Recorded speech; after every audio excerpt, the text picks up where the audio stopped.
All right, good morning, everybody. Thank you for being here. I'm Mayor Cal Sheehy, and I'm joined with City Manager Jess Knudson. Good morning. Welcome to our in-person coffee with the Mayor and City Manager at beautiful Cypress Park.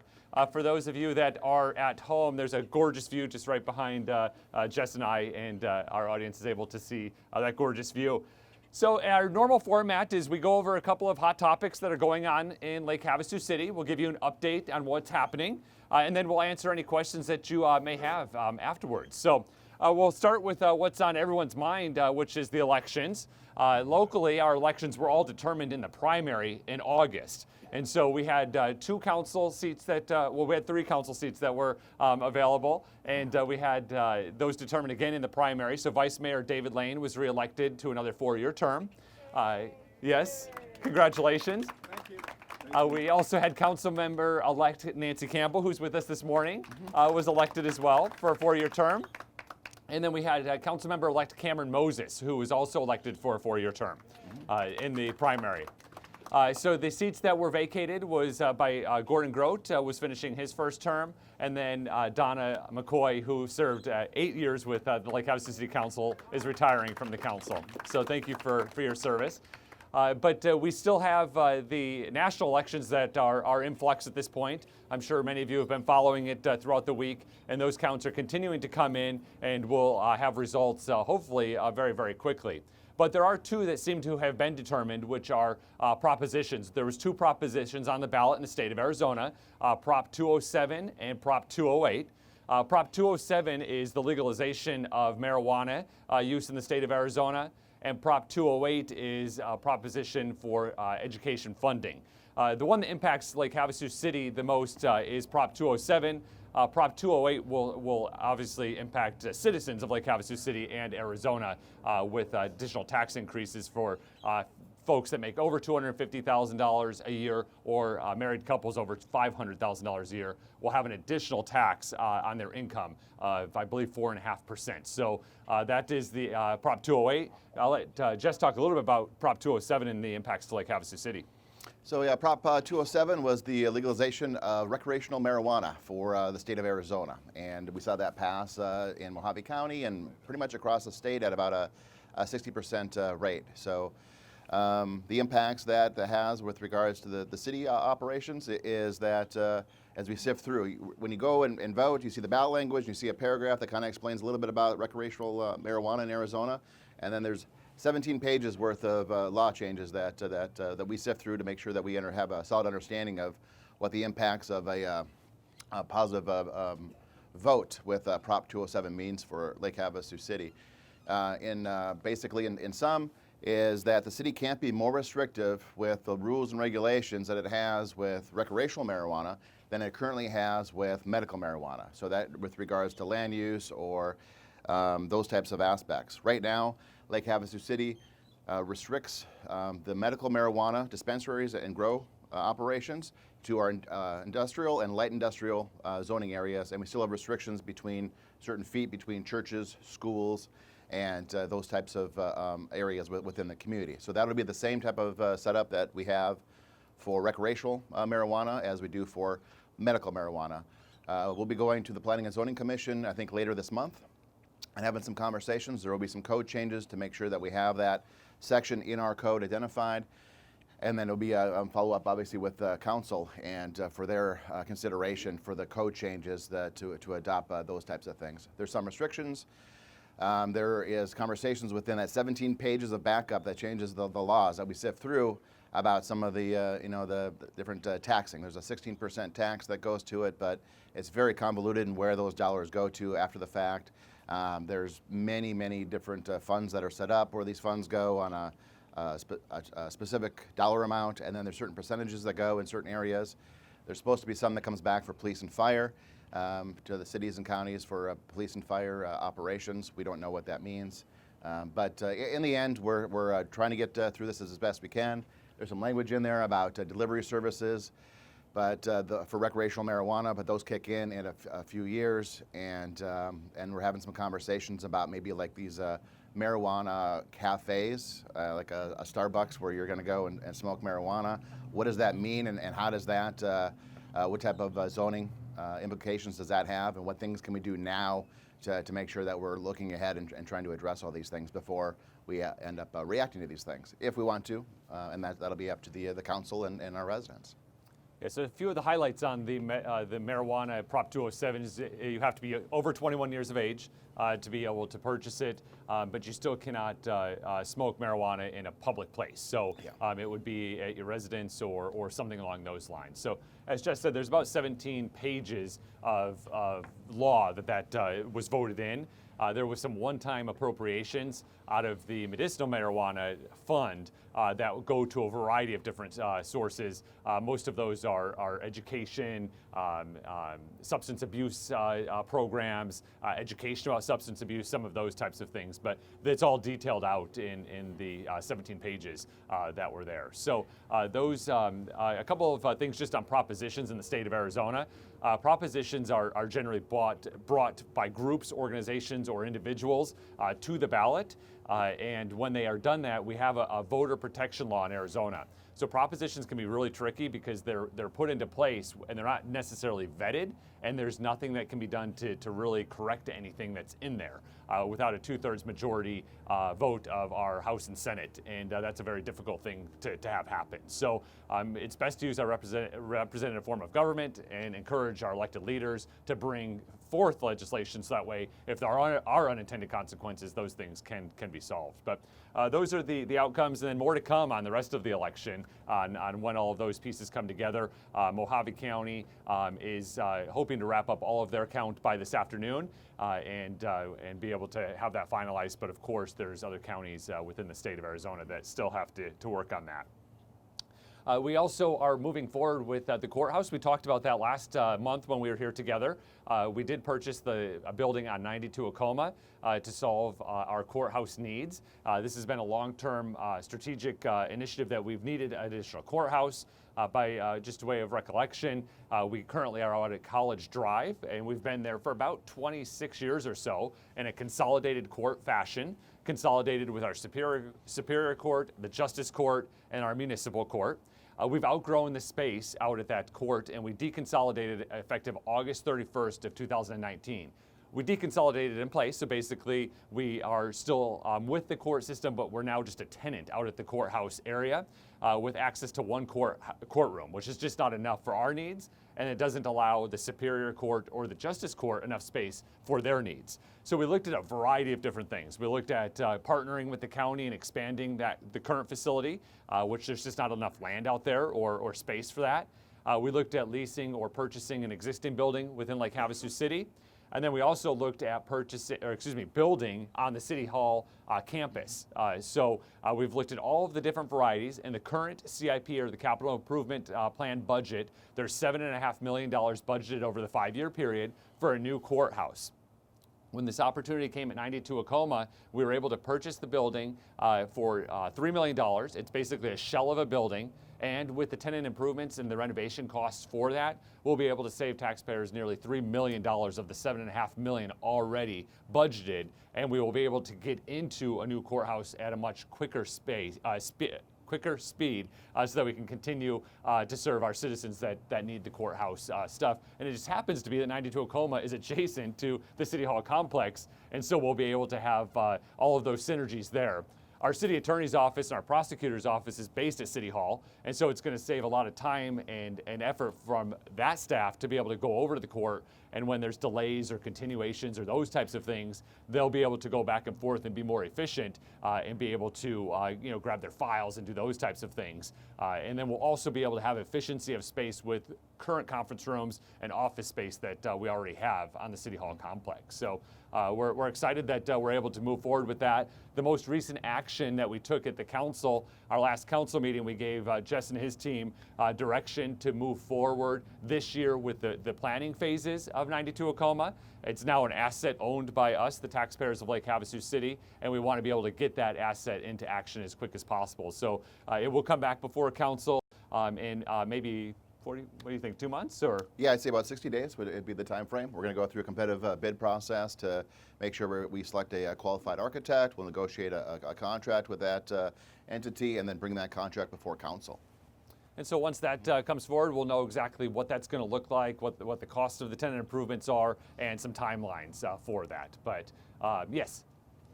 The paper says you were going to incorporate the council meetings into that? Yeah, so the inside the court room, there will be an opportunity to have the council chambers move into that same facility.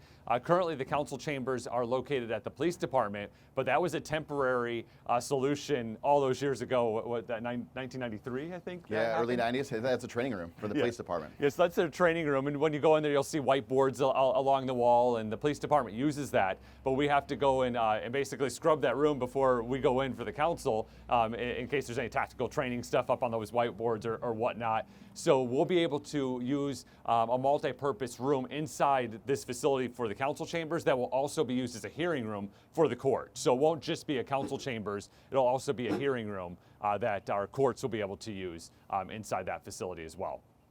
As imagined now. Yeah, Donna?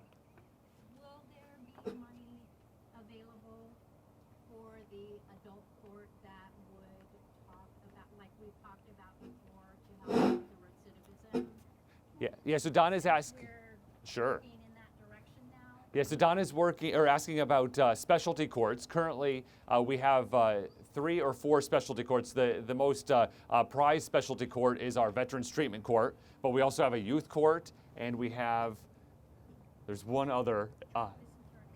Drug court. Thank you. Yes. So and those specialty courts have a really fantastic recidivism rate. So basically, in our Veterans Treatment Court, I believe it's 6%, 6 or 8%. It might have just recently went up, but generally it's in the 80s on folks that enter into the court system. About 80% are go back into court for another reason or some reason for cause, where only 6% of the Veterans Treatment Court. So it saves overall taxpayers money because of the use of the courts.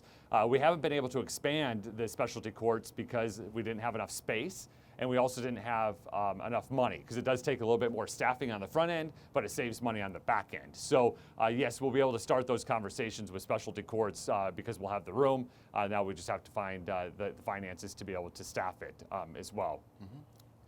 So speaking on finding finances, we'll talk a little bit about revenue increases. We've talked about that at our last meeting here, coffee with the mayor and city manager, about the structural deficit. And Jess, I'll turn it over to you to talk a little bit about the history of the structural deficit, and then I'll talk about some steps forward.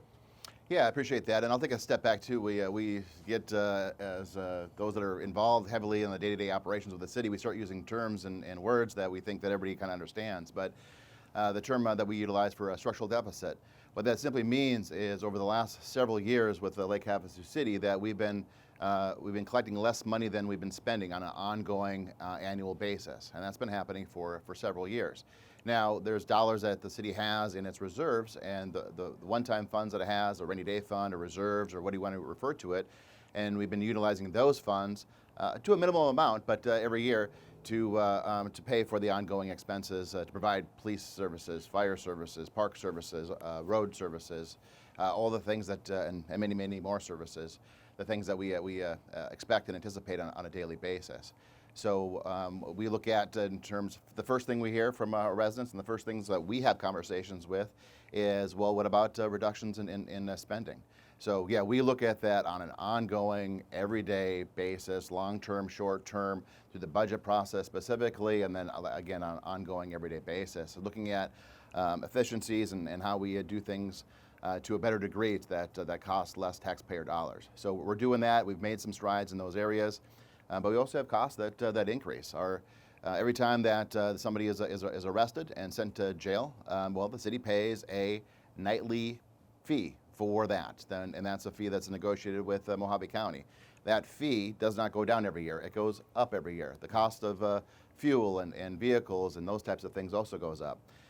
In the meantime, over the last several years, we went about 3 years without buying any police vehicles. So that now we need to look at what that looks like. So if we're bringing in less money than we're spending and we're not buying police vehicles, our fire engines are getting to the point in the next couple of years, they're very expensive, that we need to take a close look at that. So our training budgets, A couple years ago for fire, the entire training budget for the entire fire department was about $7,000 for the entire fire department. So, and again, this is where we're at with the budget and the city's finances when we're spending more money on an ongoing basis than we're bringing in.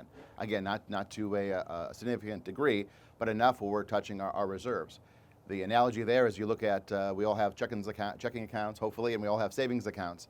And so you can't pay that mortgage with your savings account because pretty soon you won't be able to pay the mortgage and you won't have a savings account. So what we've done, and I'll kind of tee it up for you, Mayor, is engage conversations with the public and with the chamber to try to solicit some different ideas and see what's the most palatable for the public.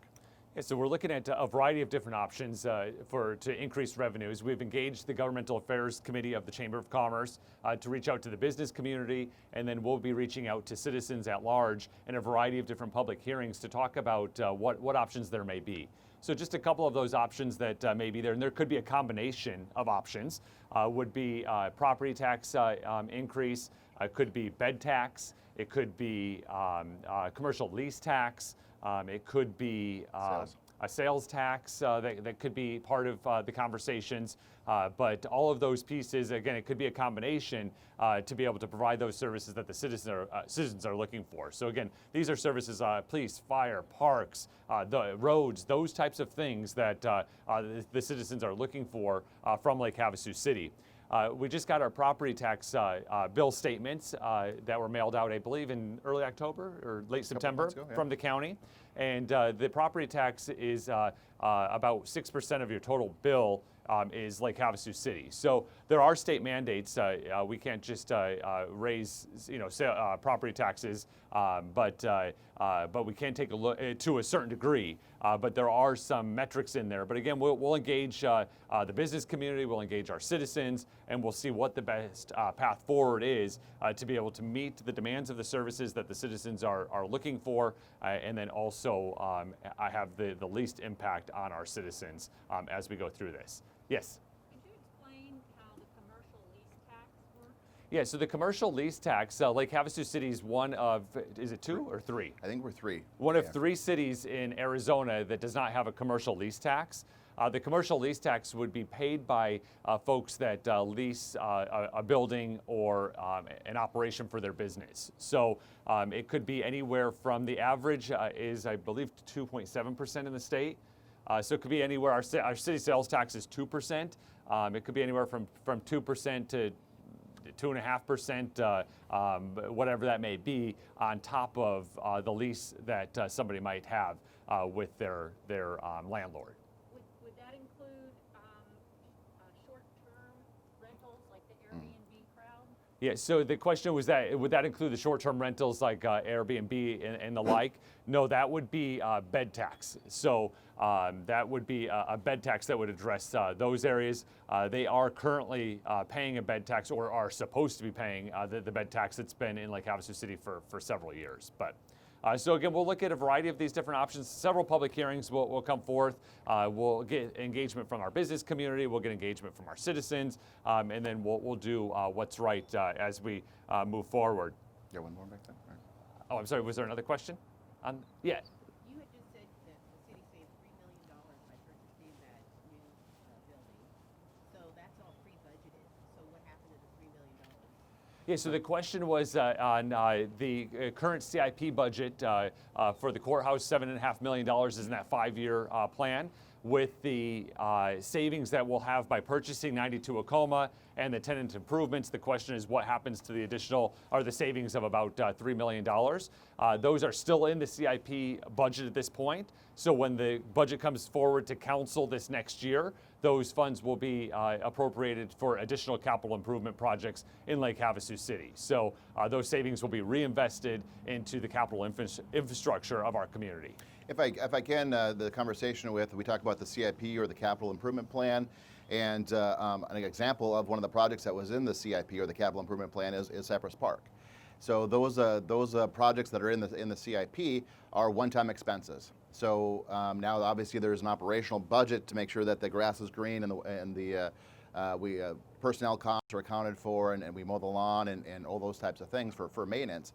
But that CIP is one-time cost. So What we're talking about in terms of that structural deficit over the course of many years that there's that gap there, it's to fund the ongoing expenses, right? So when we pay our police department, the budget for the police department this year is roughly around $17 million. A vast majority of that budget is personnel costs. It's the officers. It's the team in place to make sure that we're protected and safe here in Lake Havasu City, and then that's a cost to the city that happens every single year, as opposed to the purchase of land to develop a park, which occurs once, and then the maintenance is on an ongoing basis. So in terms of the savings for the courthouse and that $3 million, that's a one time. So that could get us by for a year. But what do we do next year? Dave? You're not planning on putting any more parks, because that's more expense. I mean, you're not planning to do any more of that, right? Soccer fields and all this kind of stuff? Yeah, the question is, are we planning to do any more parks or park development, soccer fields and the like? There aren't any currently on the plans. There is some long-term plans out at Sarah Park to develop Sarah Park. And you may recall when this park was built about 4 years ago now, that this was done because it was more affordable than what would happen at Sarah Park. But Sarah Park does have a master plan that eventually, as our city grows and the demand grows, there would be some future development out there. But there's nothing currently on our CIP, with the exception of Dick Stamp Park, which is the pickleball courts this year, which we happen to have a groundbreaking on Monday for the pickleball courts out at Dick Stamp Park, but it's also some park improvements. So Dick Stamp Park is over on the north end of town, most notably used for pickleball and for Little League. It's a beautiful Little League field with inadequate parking. So we're going to be able to solve some of the parking issues that we have out there with these park improvements, and then add 4 additional pickleball courts out in this area. The great thing about the Dick Stamp pickleball court project is $100,000 was raised by the Pickleball Association to help offset the cost of the pickleball court development. And then also they will be doing some park enhancements over in that area as far as fencing and benches and some of the other amenities that they want in future years. Yeah, Councilmember McCoy? I just wanted to add that whenever we put a park on the agenda or in the future, it's because our citizens have come to us and said we need this. It's not just the council going, oh, I think we need another park. So it really is the people coming to us saying that they want it or they need it, and then it's put in with the budget and the schedule and so forth. So just so you know, Well, I figured that. that for the yeah, future I figured is that. But because if we don't we've have the been money, asked. we don't have the money, we can't And do we're not something like doing that. it unless we do I mean, have the okay, money. we're already having a problem now. Yeah. My other thing too, Real quick, Dave, let me just, people at home are watching, and so with the way the technology works, I just have to kind of summarize the conversation that just occurred. So Councilmember McCoy was just mentioning that any park development or infrastructure investments within our community are citizen-led and brought to council for consideration. I would be remiss if I didn't mention Jason on our Parks and Rec Advisory Board, a longtime volunteer, thank you. And we do have citizen-led advisory boards that also lead the discussion. So citizens have ideas, thoughts, or things that they want to do. They're vetted through citizen-led advisory boards, brought to the council if necessary, and moved forward. So that summarizes a little bit of that conversation. And then Dave, did you have another question on parks? My other thing too is, like, for instance, the bridge is being going to be construction. I mean, don't we have insurance for that? Are we getting any money back from the individual that caused the problem, and why do we have to pay it out of our own pocket? So yeah, I'll answer the bridge question, then I'm going to move on and finish the rest of our program, and then we'll answer questions of general concern.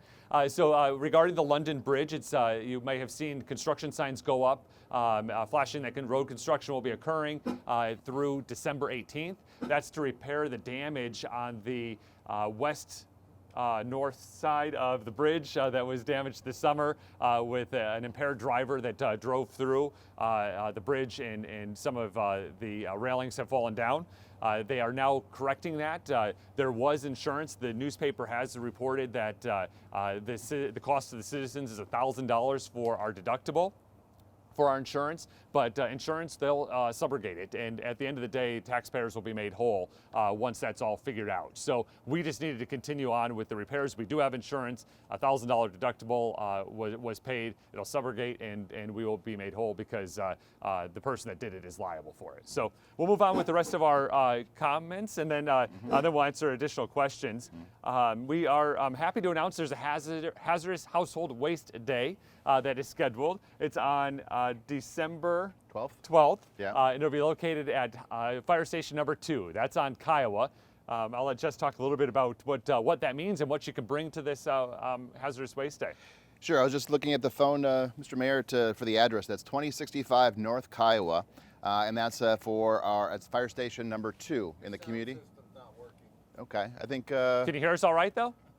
No? Oh, I apologize. Come to us. And Okay. Yes. We're trapped a little bit by the online audience and the taped audience as well as you. So hopefully, if I yell, that'll be okay. So Yelling's good. our household hazardous waste day will be on December 12th, and that'll be at 2065 North Kiowa Boulevard, and that is our fire station number 2. So we started this process. This will be our 3rd annual household hazardous waste day. And it's something that hadn't occurred in the community for about 10 plus years prior to this being our 3rd annual. So this is where you have tires, batteries, paints, electronics, all those types of things that are clogging up the garage. It's time to empty that out and take it down to Fire Station number 2 on December 12th. And we've negotiated a contract with Republic Services, and this is one of the responsibilities that they have to provide for us on an ongoing basis. So it's we get calls all the time at City Hall. What do I do with my paint? What do I do with my electronics, my tires, all those types of things? Well, what you do is on December 12th, you take those items down to that area. A couple quick tips too in terms of paint is the most commonly asked question we get at City Hall. What do I do with my paint? And when the landfill are permit with the Arizona Department of Environmental Quality, we're not allowed to put liquids into the landfill. So that when a paint obviously is a liquid, and we're talking about water-based paints here, is that if that paint is hardened, then you can safely dispose of that into the trash. For water-based paints, if you have some old carpet, some plastic sheeting, and if it's a small amount in a can, you open up that can. Cat litter, I guess, too, works in that regard. You find a way to harden that paint, you can safely put it into the trash. If you don't want to go through all that mess, December 12th, 2065 North Kiowa, you can be able to dispose of those items. Is there a fee for that? It's free. It's already negotiated by the city. It's part of the contract for trash services with Republic Services that the city negotiated. So it's free to all of our residents. There is some, it's for residents. It's not for commercial businesses. We want to make sure it's available and we get a widespread benefit. There are certain caps on it. No more than 4 tires, for example. I think no more than 20 gallons of paint or 30 gallons of used oil. Those types of things too. But now's the time to clean out the garage, and we're excited to see as much participation as possible. And be patient. There will be lines. We've had heavy lines the last couple years, but we'd rather see it disposed of properly than ending up in the desert or in other areas out there too. So help, and let's clean up the garages. Next up is the legislative session is getting ready to plan and prepare for opening day in January. So this is at the state legislature. We have a few of our priorities remain. The legislative session last year was cut short because of COVID concerns, and so the legislature ended their session early, and we had some strong priorities that were moving their way through the legislature at that time that are important to our citizens. Our top priority remains short-term rentals. Short-term rentals are the vacation rentals, Airbnb, VRBO, those types of things.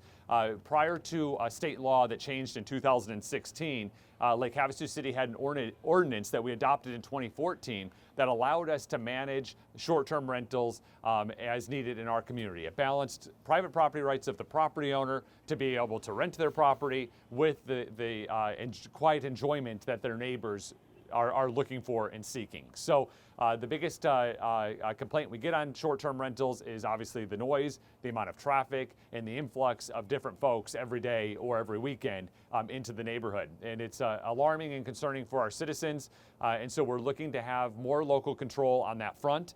As I said, our ordinance that was in place from 2014 to 2016 worked perfect. It balanced ensuring that the trash was taken out on trash day and not left out in a bag on the street for coyotes and other animals to get into it. It had some restrictions for noise, party homes, some of those types of things. And so we are just looking for some leeway so that individual communities can manage short-term rentals in a way that makes sense for their community and not of statewide concern. So we know it's a priority for our citizens. We'll continue to urge on that front. Again, we were making really good progress last year, and we were getting to a place that we were going to get a bill passed that was going to allow some of these. It wasn't going to be everything, but it was going to at least allow some more flexibility for our community.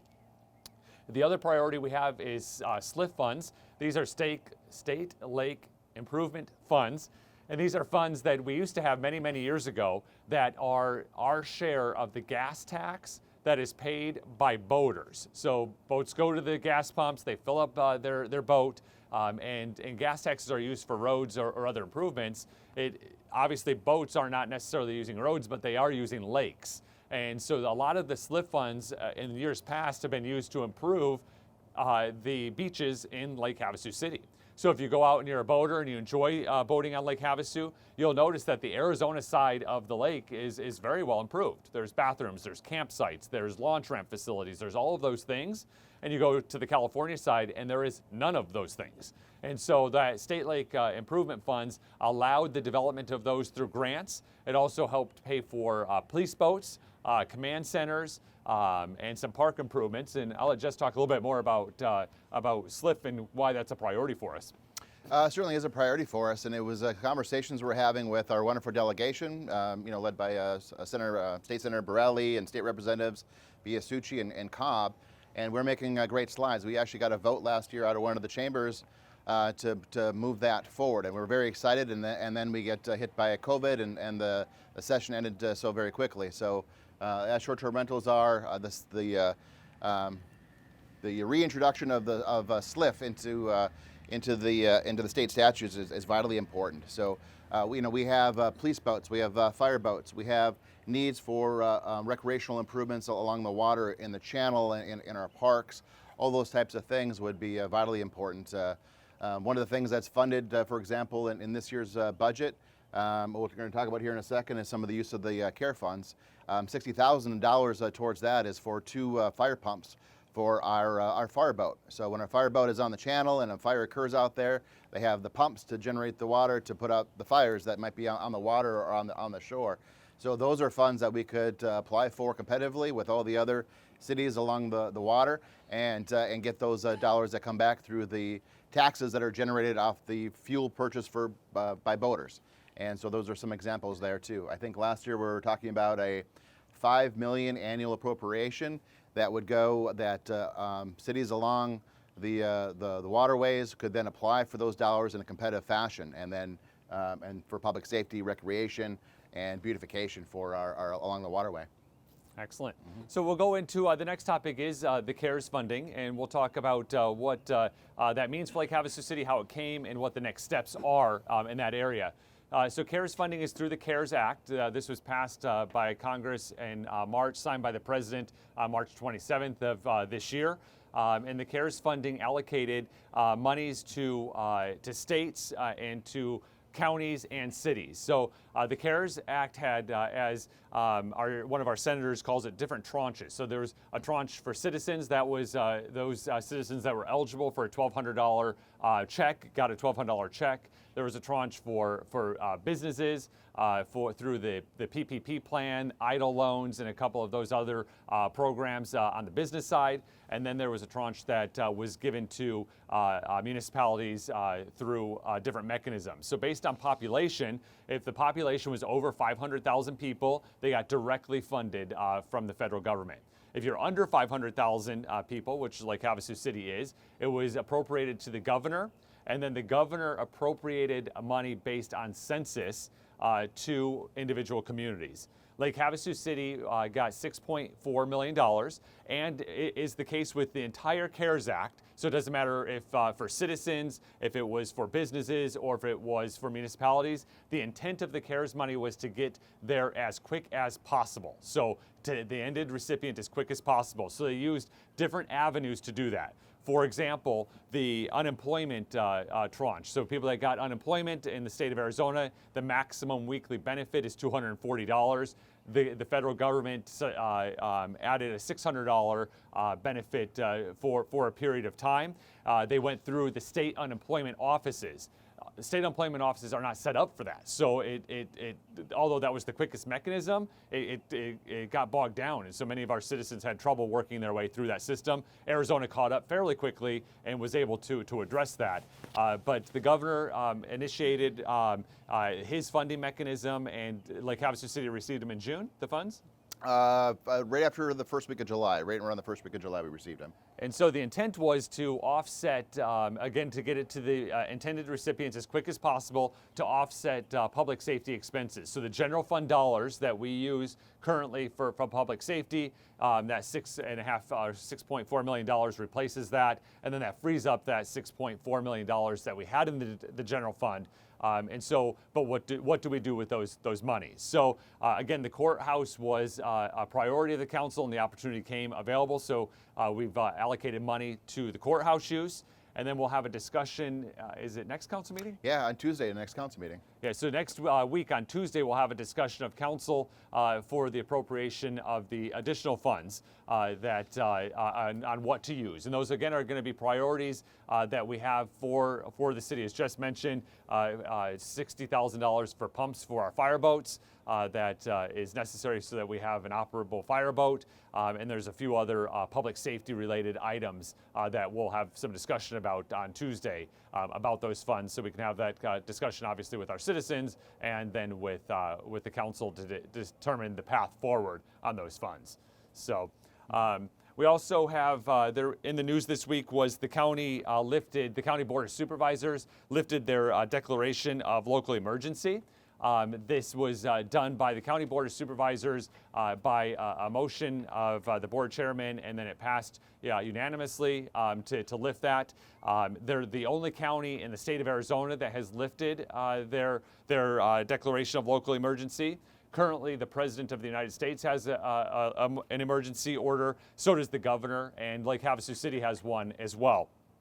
So a little bit of discussion about where we are with the COVID numbers as we remain in moderate currently. So there's three metrics that the state health department has put into place: cases per 100,000, percent positivity, and then COVID-like illnesses presenting at the hospital are the three metrics. Communities are either in substantial spread, moderate spread, or mild spread. Mojave County is in moderate spread at this time. The data is released every Thursday with a 12-day lag. So yesterday's numbers, we have seen an increase. The number of cases per 100,000 increased from 46 in the county to 55. And the percent positivity went up 0.1%. So we're at 3.7% positivity. So those are where we stand at this point with the county's declaration.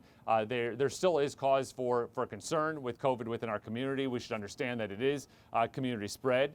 Although we've lifted our local mask proclamation because we had met certain metrics. Our metrics were when our businesses could reopen, which when we made it to moderate, we were able to do that. And when our students had the ability to return to in-person learning, which we met that metric at the end of September. We lifted the mask proclamation, but we still do encourage people to wear a face covering or a mask when they cannot physically distance or they're in an indoor public place. Obviously, appropriate use of mask coverings will help us reduce the spread and be able to get beyond this. Testing still remains available in Lake Havasu City. You can test at Mojave Community College. It's open 7 days a week with Embry Women's Health. It's free, 6 a.m. to 2 p.m. every day. You can register in advance if you would like, or you just go show up in the parking lot in front of the 600 building, and you can get tested in that area.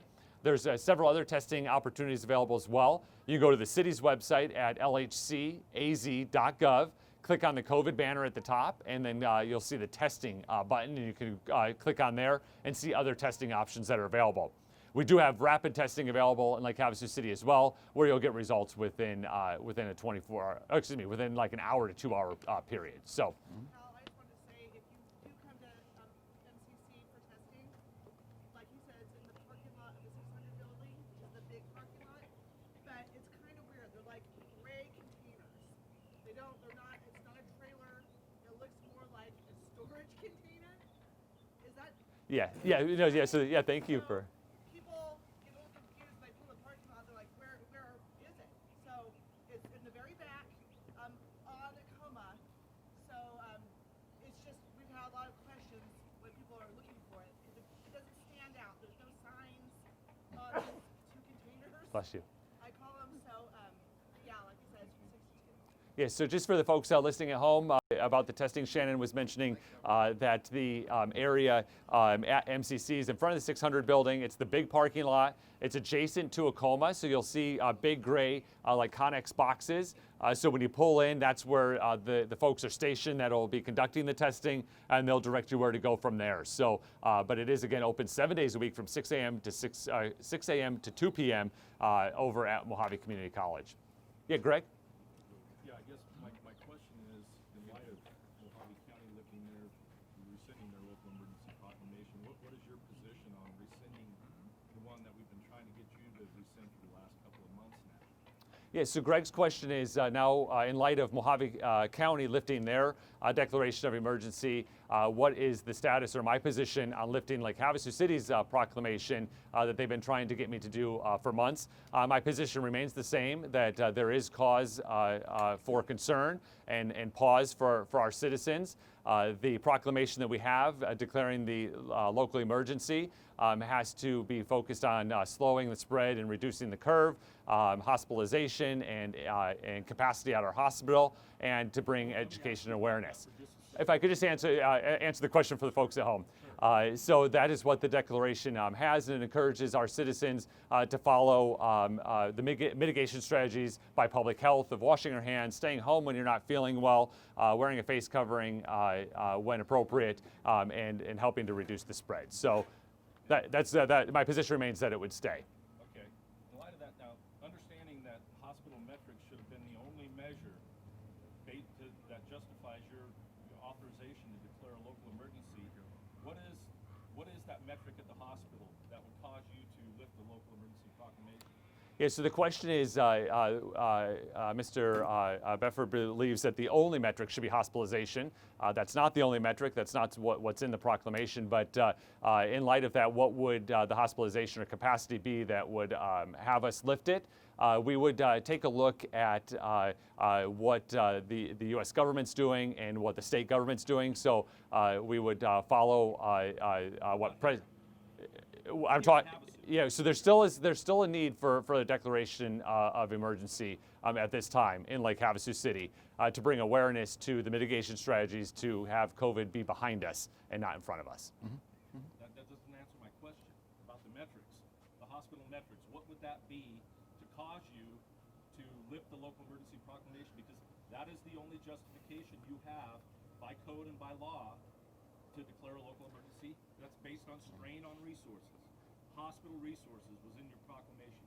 So what would that metric look like? Yeah, so again, back to the metrics. Hospital resources, again, Greg believes is the only metric. It's not the only metric in the proclamation. It's not, no. There's other metrics that are in the proclamation that are included. So some of those metrics include flatten the curve of the spread. So as we're flattening the curve, keep our hospitals from becoming overwhelmed, and then available funding sources as we move forward are the three metrics that are met, or that are mentioned in the proclamation. So the declaration right now is an educational tool that we can talk with our citizens about mitigation strategies as we deal with COVID going forward. In your opinion, we don't need that declaration, but the declaration still stands in Lake Havasu City at this time. Okay. All right.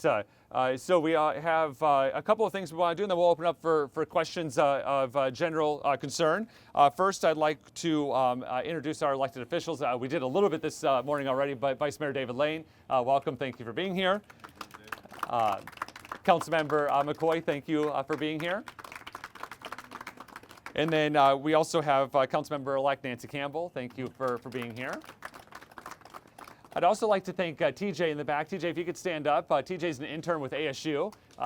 TJ's responsible for organizing this event. There's a lot of pieces that come together to make sure that we can be both broadcast on television as well as all of the logistics to get us here. So thank you, TJ, for making this happen for us. Also would like to thank Starbucks, who donated the coffee. Starbucks on Lake Havasu Avenue. Thank you for your partnership. As always, thank you to Jerry, my assistant, who's around here somewhere, and Steve for recording this. Thank you for what you do. And then also to Mike Keene and our Parks team for making all of this happen as well. So thank you. Jerry. Yeah. Okay, thank you very much for doing that. And with that, we'll open up to any questions anyone may have. Yeah, Nancy, we'll start with Nancy, and then we'll go to Holly. My question is, where does the CIP money come from, and does it have to be allocated just for capital improvements, or could it actually be transferred into the structural deficit? Great question. So the question is, where does the capital improvement money come from? And does it have to be dedicated for capital improvement, or could it be used for the general fund for the structural deficit? So right now, the capital improvement, all the money is here, and then council allocates it out. Currently, under Jess's leadership, we dedicate the 2% construction sales tax, which are generally one-time sales tax dollars, into the capital improvement fund. That way it gives staff certainty on what their capital improvement plan looks like going forward, and then they're able to plan the capital improvement plan outward. But we could use some of those monies, but that then we wouldn't be able to invest in our infrastructure that we already currently maintain. I think an example of, I'm harking back to the conversations between the one-time and the ongoing revenues and how that's important. And I think an example that comes to light is when we had the Great Recession back in the 2008, 2009 timeframe. Prior to all that happening, we had a lot of construction occurring here in Arizona. It happened across the state, but in particular, a lot of West Valley communities, the Buckeyes, the Goodyears, the Avondales, they were using some of those one-time revenues, the construction sales tax and the permit fees and the revenues that were directly tied to construction to pay for operations.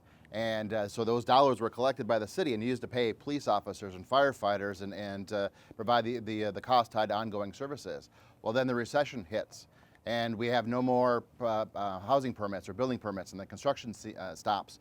Now, how are you going to pay for those police officers and firefighters and those types of things? So that it's important to identify kind of the one-time revenues to pay for the one-time expenses.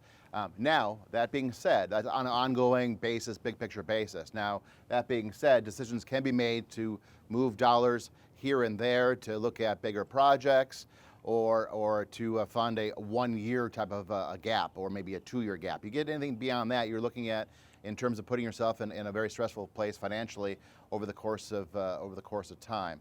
So right now, it's about $2 million we collect in construction sales tax the last couple of years for the city, about $2 million to $2.2 million that's used to fund the CIP for that year.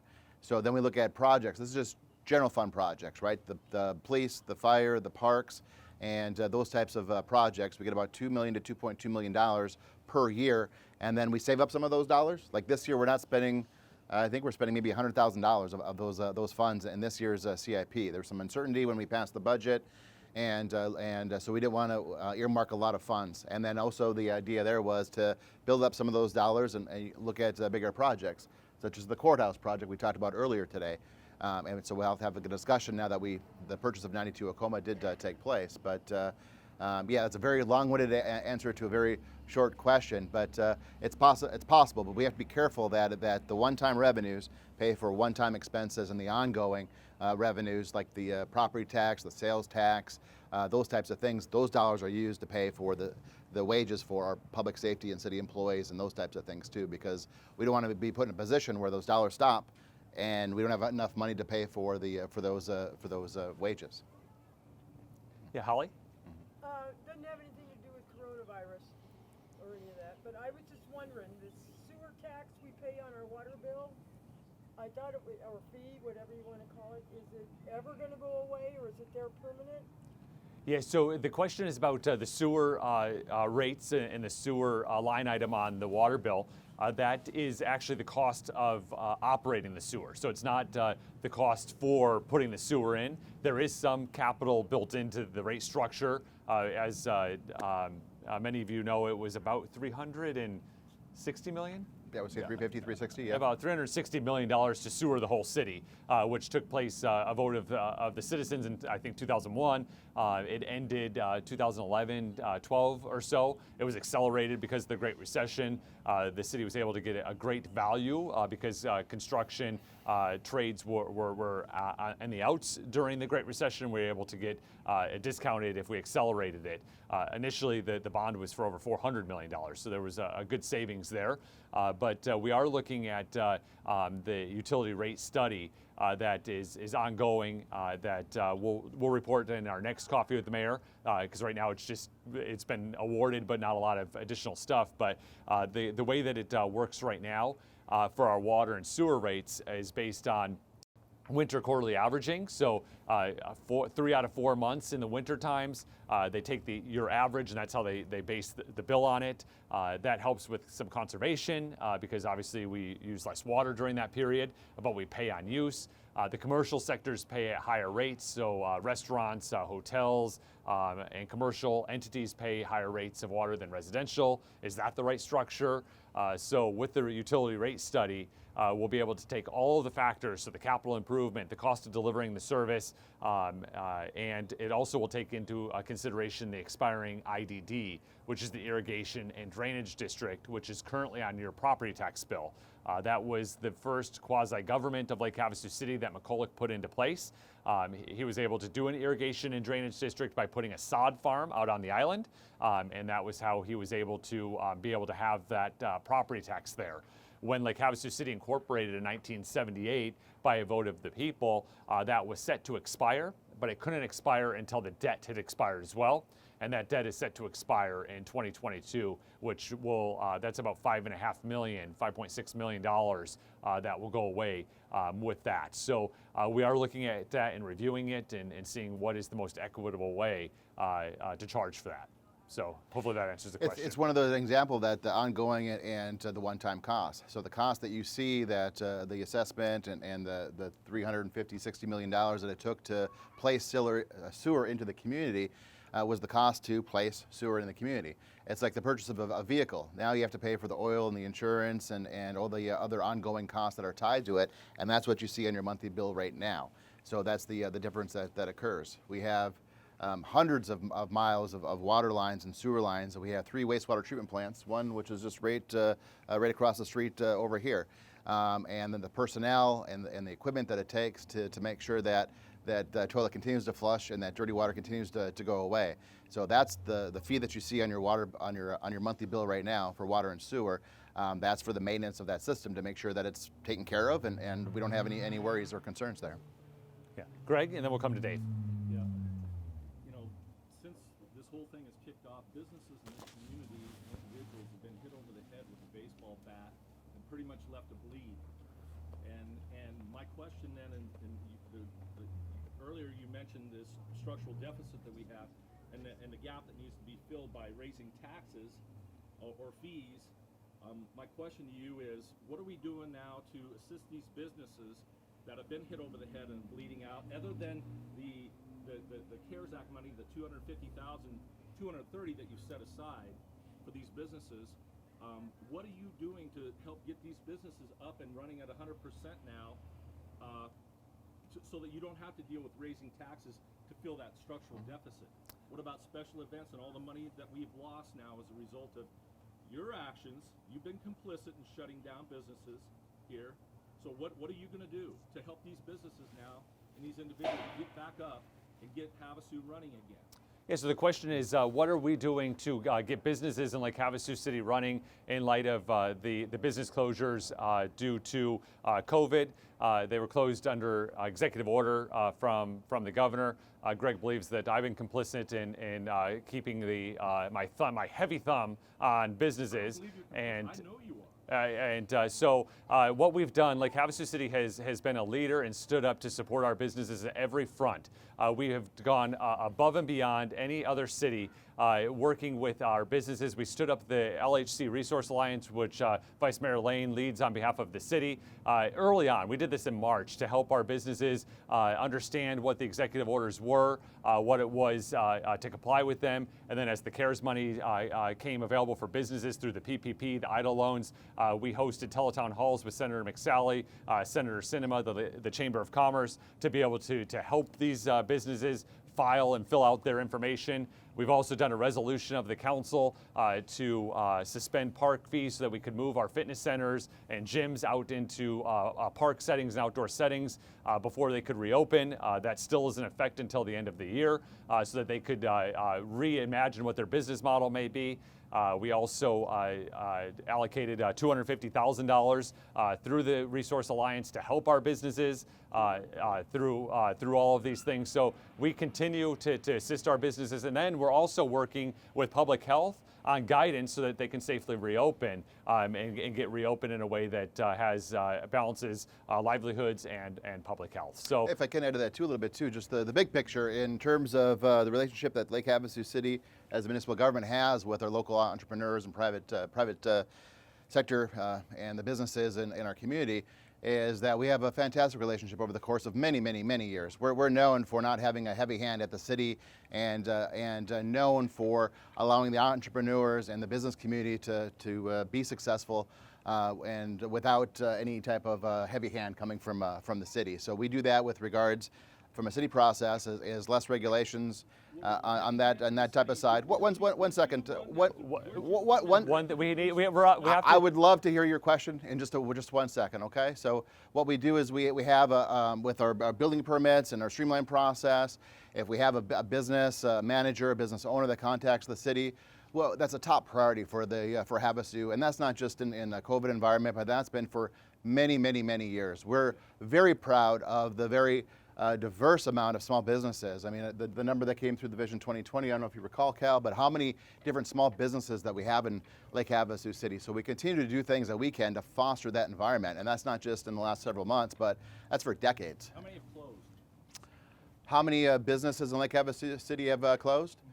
There's been several businesses that have closed, and there's been several businesses that have opened. Well, no. I don't have that. I don't know how many businesses in the city have closed as a result of these actions. Yeah, so the question is how many businesses have closed in Lake Havasu City as a result of the actions of the governor's executive orders. That is not a number we track. There are several that have closed because of it, but we don't have that number readily available. As Jess had mentioned, several have closed and several have opened through the process as happens through the business cycle. That would be important to know, but my question to Jess here is that you say you haven't taken a heavy-handed approach. Who directed the police officers then to go to these businesses and close them under the color of authority? Who did that? So through so the question is who closed down the businesses in the COVID environment? Who directed the police department? Thank you, Greg. Who directed the police department to close businesses in Lake Havasu City? So what we're dealing with is we have many executive orders that came through the governor's office, and that directed the closure of many businesses. It wasn't but just a few months ago. You're looking at the restaurants, the bars, gyms were impacted, theaters were impacted. A lot of the tourism industry was impacted through this process. We did our best not to have that heavy hand and to have trust in our business community in terms of doing the right thing and to comply with the governor's executive orders. And I know where you're going with this one. You're talking about the gyms in particular, Mr. Buford, and you're 100% correct in terms of what we did there. So when the governor's executive order came down and said we need these fitness centers, these clubs, and all these things must close down immediately, we had about 3/4, more than 75% of our gyms and fitness clubs in the city immediately comply with the governor's orders. And we had others that didn't immediately comply with the governor's executive orders. So what we did is we took a big step back, and we're waiting for those conversations to occur between the governor's office and with the gym owners and managers within Lake Havasu City. In the meantime, we're getting phone calls, emails, and nobody's ratting each other out, but there are concerns with why is that one open and why is that one closed. So Janet, hold on just a second. We'll have that, but we need to get it on camera as well for folks. So Yeah. you want to finish, Jess? Yeah, I appreciate that, and we need a back and forth conversation. I'm not going to interrupt you. Please be kind in that respect. So, but we'll end up in a situation where we have our residents saying, "Why is that one open? Why is that one closed?" So yes, we had conversations with the gyms that remained open. I was in contact with a couple of them and asked them to comply with the governor's executive order. You sent officers there, under the color of authority. Yeah, Greg, the question's been answered. So we'll touch on Janet's comment real quick, and then we'll move up to Dave and then Councilmember McCoy. Janet had mentioned the article in the newspaper about 22 businesses or so that the county is looking at for enforcement. The governor set up a line that folks can call that have people out of compliance with public health guidance. That then is fed through the Mojave County Department of Public Health. And public health is the one that's reaching out from the county to be able to do those. But it's not my understanding that any businesses in Lake Havasu City have been closed under that mechanism. I know that some of them have been visited and they have come into compliance. So. The article says they were threatened potentially. Just it's important that we understand news media in our area does a fantastic job, but it's a story told in third person by somebody else. So it's not gospel. If I didn't see, I read the article and I didn't read any business member quoted in the article that they were threatened in any way. So Dave, we'll move on to your question. I have a question that's going to happen. Correct me if I'm wrong, Mayor. The water problem we're going to have in the funds that are actually allocated and is going to end in 2022. What are we doing about that? Is there something that you guys are working on now to resolve that problem? Because that's going to affect everyone in this city. Exactly, yeah. So Dave's question is with the irrigation and drainage district, when it's set to expire in 2022, which currently has about a $5.6 million contribution through a property tax. Again, this was the very first entity that McCulloch set up to run the government in Lake Havasu City. It's set to expire in 2022. It was by a vote of the people in 1978 when we incorporated that it was set to expire if we didn't have any debt. I know I covered some of this earlier, but to keep folks at home in the know. So we are doing a variety of things. We've already had a consultant come to the council to talk to us about the various options. We thought, all right, there's currently a district. What if we just have a new district? So go to the voters and say, hey, do you want everything just to remain the way it is? And is that what you want? That's not able to happen anymore. So the state law has changed, and so there is a way that you can have a district, and that district would only be about, was it $3 million of the 5.6 or so? Yeah, there's a whole lot to it, but in terms of the collections, the governing body, the decisions that are made, it was very, very restrictive, and it was set up for more of like a downtown district type of a situation. But yeah, and then it capped off at $3 million, which is not what's necessary. Yeah, so we decided, that's probably not the best mechanism to go. So we have the utility rate study that's happening right now, and as more information comes out, we'll share it. But it's the council awarded the bid for that. They're doing all the preliminary work. They haven't given us any additional feedback yet, but they're going to explore all of the different options that are available and make a recommendation to council, which we will make to the public, and have those public conversations about what path forward that we want to do. So yeah, we've been working on it for about 3 years now in anticipation of this expiration date of 2022. So, Councilmember McCoy? I was just going to say that we just got information that our city license for small businesses and businesses in town, it's time to renew them. So I was just wondering if maybe at the next meeting you could say how many businesses still are buying their business license. How many business licenses in Lake Havasu City? Estimate of what the businesses are. Yeah, great. Okay. Yeah. So Councilmember McCoy is mentioning that business licenses are set to renew. All business licenses renew on January 1st each year in Lake Havasu City. And small businesses and all businesses in Lake Havasu City have gotten that notification. And if we just get an update, and maybe at our next coffee or council meeting about how those renewals are happening. Yeah. So, yeah, thank you. Great. Yes. I just have one question. Being that our sewers, which have now been in over 10 years, but we never completely put everyone off septic tanks. close everyone and get everyone off septic tanks and onto the sewer system in our future? Yeah, so the question is about our sewer system. When the sewers were installed in Lake Havasu City, there's about 10% of the home sites that are not connected to sewer. They're still on septic. And the reason why is the topography of where their land is in connection with the sewer system. The cost to do that, it was determined at the time, far outweighed what the benefit was. So those folks are on the old water system. So if you happen to have a home that's not on sewer and you're still on the old water system, you might be paying $30 or $40 a month. Versus those of us that are on sewer that even at the minimum we're paying $60, $70 a month. So through that utility rate study, all of those factors will be taken into consideration as well. Yeah, considering we're 10 years down the road now, these septic tanks are 10 years older.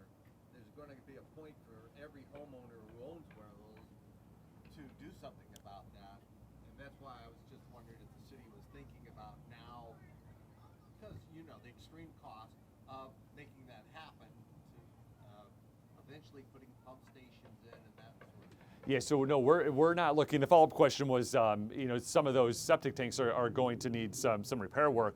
And if in light of that, is the city considering putting them on sewer? Again, the cost is too great, and it doesn't outweigh what the benefit would be. But the liability would be on that property owner to maintain their septic system or replace their septic system as needed to make sure that it works for them. Mr. Mayor, you mentioned the word topography, and I think that's kind of what it comes down to. Is you have certain neighborhoods, certain communities, right? As you drive through Havasu, you see the streets down here, and you see the house way up here, and that causes concerns in terms of the ability to get water and sewer flows from the street from those homes. So that's about 10% of the properties in Havasu where it costs more to provide sewer services, even on an ongoing basis, than it would be to continue with the setup that we have here today. But we've looked at it many times. Yeah.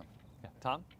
I trust the city has an ordinance in place regarding littering and with an appropriate time. I was wondering if you've ever given consideration to posting signage along both sides of the channel regarding littering. It really gets totally out of line during the summertime, of course. And your employees over there and along the channel spend considerable time picking things up. I would think if the littering barrels over there were posted threatening a fine, that it might clear up most of that. Yeah, thank you. The question was confirming that Lake Havasu City has an ordinance for littering, which we do, and then maybe having additional focus or signage placed down in the channel on both sides of the channel, indicating that there's a littering ordinance to help offset some of the trash that's left behind. We have a few really good programs, especially along the shorelines. The Marine Association runs the Pack It In, Pack It Out program with garbage bags up and down the lake area. That's a fantastic program. But we could maybe augment it with some signs, and maybe Jess, if you and your team can look at it, we'll see what that does. Part of the property is private, so we wouldn't be able to do anything there, but in our public holdings, possibly we could do something along those lines. We spend a lot of time, a lot of resources, like you indicated, sir, and the cleanup of trash. And that Mike Keene and our Parks Department, our park maintenance employees are wonderful folks that work for the city that we rightfully so take for granted when we go down there after a large event or those things take place, and we're down there cleaning all that stuff up on an ongoing, continual basis. But we can look at that. And to your point, sir, yeah, littering is illegal in Lake Havasu City, and you can be fined up to $2,500 for littering for each violation that does occur. So that we can take a look at some of those things to try to better encourage folks to do the right thing. What part of the channel is private, other than the Heat Hotel, the London Resort, and the English Village, and the condominium? So what part of the channel is private other than some of the key areas? It's probably easier to say what is public. Yeah. So the public area is just what is in front of London Bridge Beach and Rotary. Those are really the only public assets, with the exception of State Park down there at the north end of the channel with the White Beach area. That's a fee use service run through state parks, but all of the other holdings in the channel are private. Yes, yeah, Janet? But Havasu got $6.4 million in CARES Act money, and you and the council chose to only give the 5,021 current business owners or licenses. Businesses in this town, only $230,000.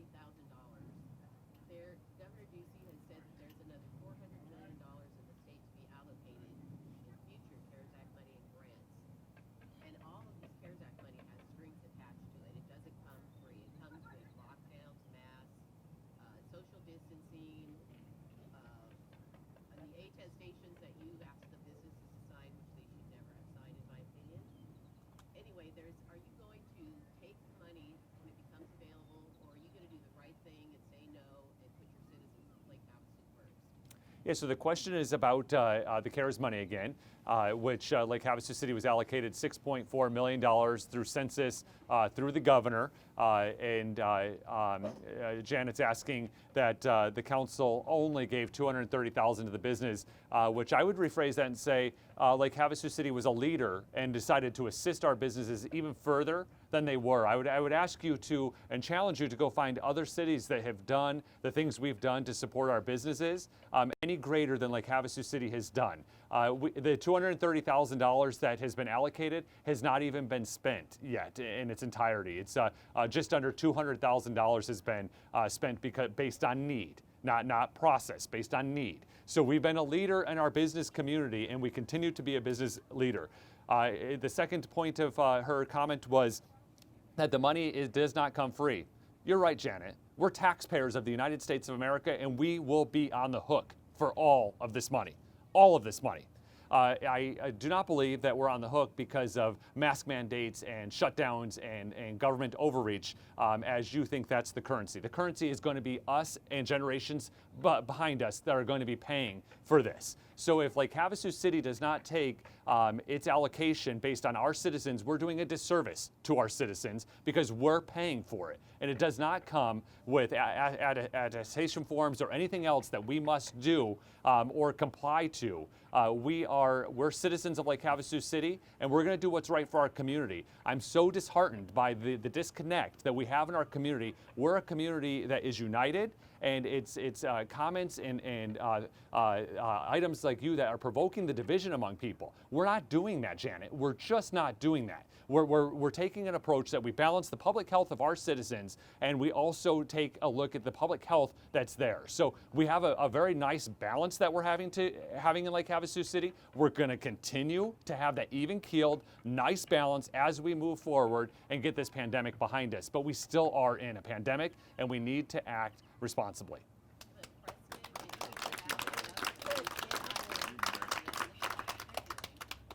I'm sorry, your follow-up?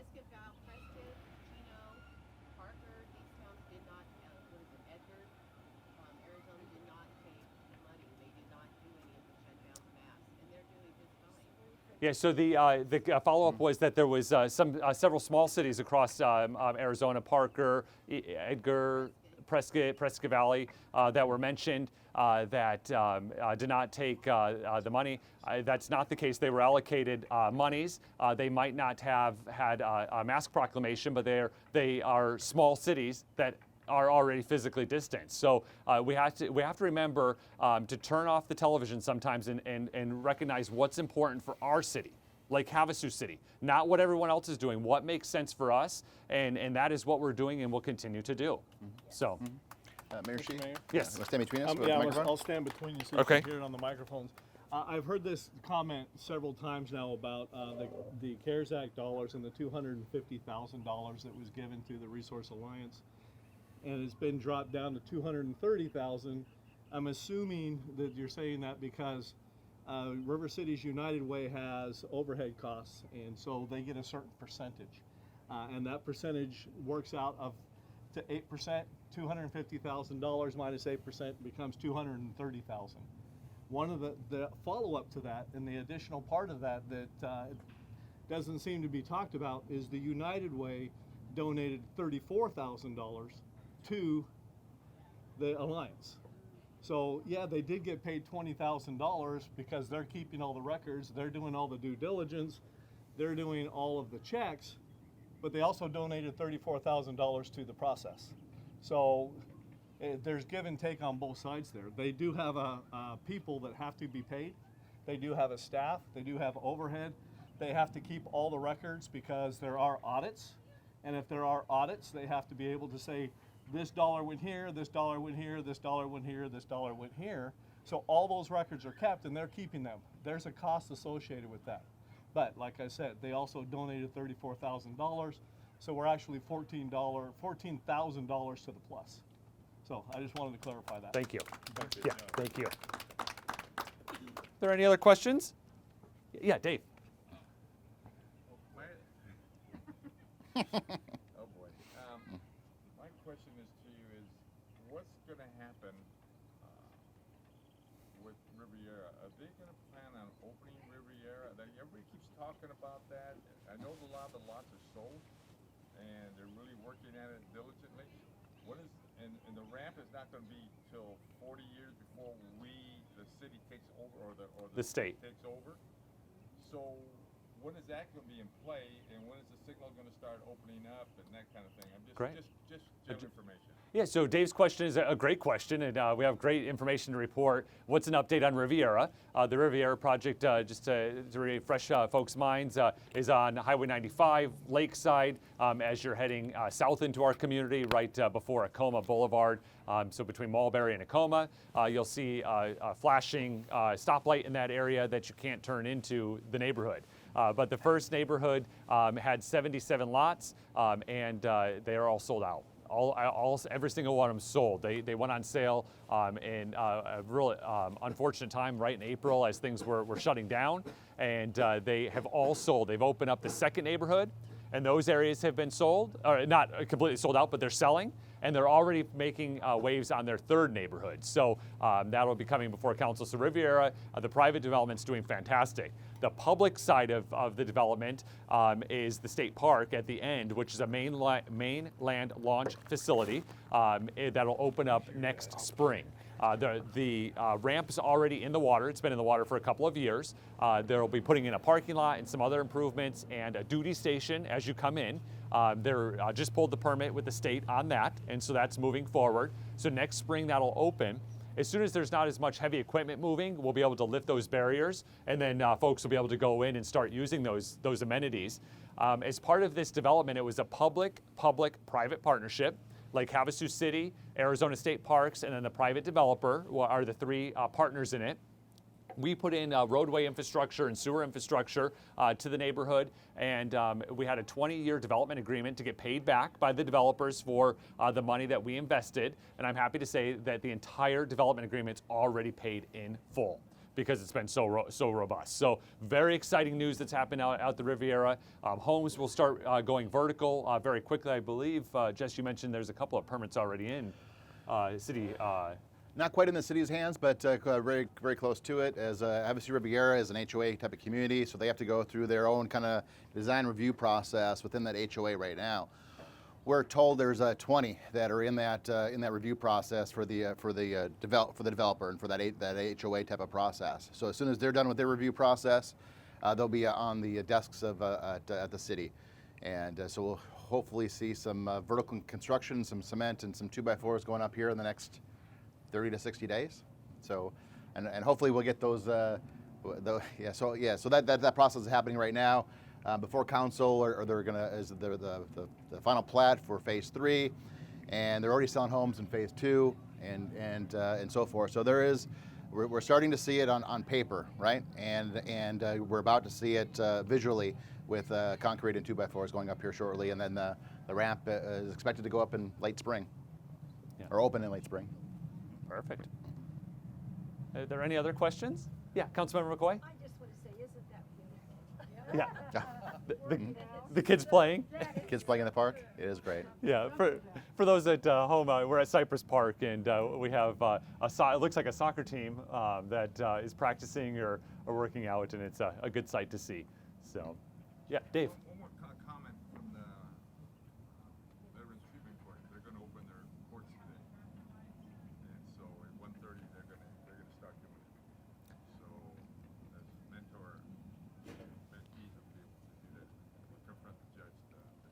Great. Yeah. So there's a veterans treatment court on Fridays at 1:30, and the courts are under different COVID-related. Is it restrictions, I guess, based from the Arizona Supreme Court is who dictated that, but they're starting to ease up some of their restrictions and allowing for some more in-person court appearances. A lot of those things have been happening telephonically and electronically, so today they'll be able to have in person. And again, Dave, thanks for volunteering and being a mentor for the Veterans Treatment Court. It's wonderful things that you do. Yeah. All right. Any other questions? Well, as always, thank you so much for the opportunity to serve you as mayor of Lake Havasu City. It's an honor and a pleasure. We'll stay afterwards to answer any questions. Again, thank you to TJ for organizing this. We appreciate it. Thank you all the city staff, and thank you to all of you for being here. So take care. Thank you.